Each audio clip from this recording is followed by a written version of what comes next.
How many grains of sand would it take to fill a standard classroom? Stick around for the most educational avalanche ever. Alright, picture this. You're sitting in a regular classroom, the kind with desks, whiteboards, and that one flickering light no one ever fixes. But instead of a lesson plan, you wonder, how many grains of sand would it take to completely fill this room? Let's break this down, one microscopic particle at a time. A standard classroom is roughly 8 meters long, 6 meters wide, and about 3 meters high. That gives us a total volume of 144 cubic meters. That's enough space to hold a small car, or an absurd amount of beach. Now let's talk sand.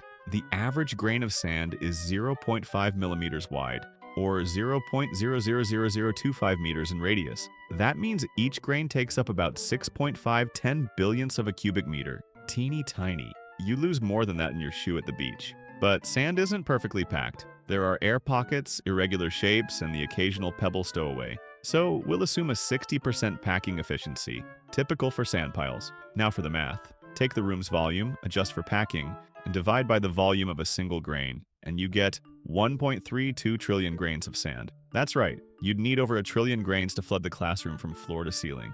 For perspective, that's more sand than in most volleyball courts combined. If each grain were a second, you'd be waiting over 42,000 years. And cleaning it up?